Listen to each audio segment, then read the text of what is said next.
बिस्मिल्लाहिर्रहमानिर्रहीम। अस्सलाम वालेकुम। आज की वीडियो में मैं आपके साथ शेयर करूंगी ब्रीकी टैबलेट्स के बारे में कंप्लीट जो है इंफॉर्मेशन। कुछ लोगों को इसके बारे में सही तरीके से इल्म नहीं है कि आपने इसको किन कंडीशंस में लेना है और क्या आप इसको डॉक्टर की प्रिस्क्रिप्शन के बगैर ले सकते हैं या फिर इसकी डोज़ जो है वो कितनी लेनी है, कितनी डोज़ जो है इसकी सेफ़ है और इसके क्या पॉसिबल साइड इफ़ेक्ट्स जो हैं वो हो सकते हैं। तो आज की वीडियो में ये सारी बातें मैं आपके साथ जो है वो शेयर करूँगी। ब्रीकी जो टैबलेट है वो जो है प्रिस्क्रिप्शन के बगैर बिल्कुल ना लें। आप जो है इसको प्रिस्क्रिप्शन के साथ जो है डॉक्टर की प्रिस्क्रिप्शन के साथ जो है आप इसको ले सकते हैं और पाकिस्तान में आपको किसी भी मेडिकल स्टोर से ये आसानी जो है वो मिल जाती है। और बाज़ औक़ात जो है वो मेडिकल स्टोर वाले जो हैं विदाउट प्रिस्क्रिप्शन भी इसको दे देते हैं, जो बिल्कुल सेफ़ नहीं है क्योंकि आप इसकी डिटेल जो है वो नहीं जानते और किसी के बताने पे इसको यूज़ कर लेते हैं और उसके साइड इफ़ेक्ट जो हैं बहुत ज़्यादा सीवियर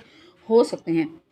ब्रीकी टैबलेट के अंदर जो मेन कंपोनेंट है वो है जी मीज़ोप्रोस्टोल। मीज़ोप्रोस्टोल जो है एक ड्रग है जो मुख्तलिफ जो है पर्पज़ के लिए जो है वो यूज़ की जाती है, पीरियड्स के लिए, प्रेगनेंसी के लिए, अल्सर्स के लिए, तो प्रेगनेंसी अबॉर्ट करने के लिए, तो इन पर्पज़ के लिए जो है मीज़ोप्रोस्टोल जो है इसको यूज़ किया जाता है। और मीज़ोप्रोस्टोल जो है वो इस जो छोटी सी जो है वो पिल है, इसके अंदर जो एक्टिव इंग्रेडिएंट है या एक्टिव कंपोनेंट है दैट इज़ मीज़ोप्रोस्टोल। और रिसर्च ये बताती हैं कि मीज़ोप्रोस्टोल जो है वो एक अफेक्टिव जो है ड्रग है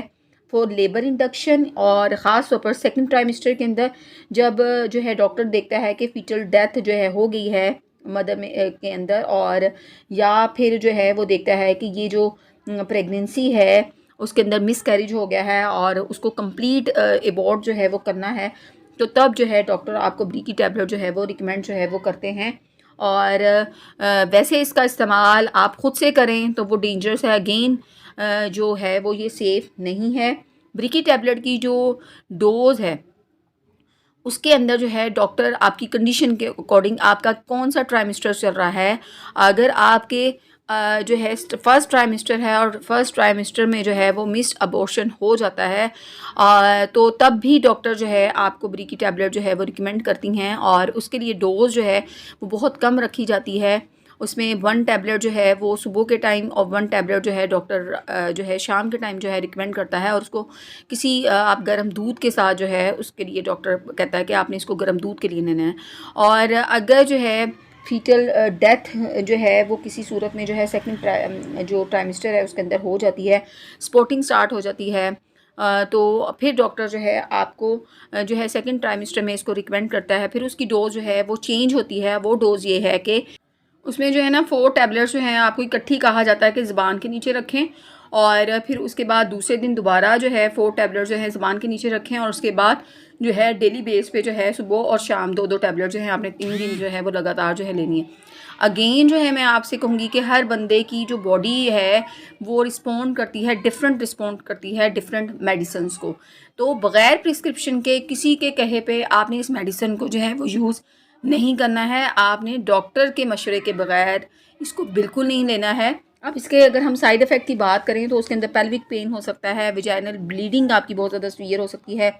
डायरिया हो सकता है, स्टमक पेन है, उसके साथ साथ सांस लेने में जो है वो प्रॉब्लम हो सकती है, आपको चेस्ट पे जो है भारीपन जो है वो महसूस होता है। तो इन तमाम साइड इफ़ेक्ट्स को भी जहन में रखना है। और अगर ये आपको लगता है कि ये खुद से ठीक नहीं हो रहे, जैसे ही आपने टैबलेट जो है छोड़ी है तो इनको ठीक हो जाना चाहिए, तो खुद से ठीक नहीं हो रहे, ये बहुत ज़्यादा स्वेयर हो रहा है, आपको सांस लेने में बहुत ज़्यादा प्रॉब्लम होती है, तो इमीडिएटली जो है आपने डॉक्टर के पास जाना है और इसको डॉक्टर की सुपरविजन में ही आपने इस टैबलेट को जो है वो यूज़ करना है। तो आज मैंने कोशिश की है कि आपको इसकी मेन इन्फॉर्मेशन जो है आपके साथ शेयर कर सकूं। अगर आपको वीडियो अच्छी लगे तो वीडियो को लाइक, शेयर और सब्सक्राइब करना मत भूलिएगा।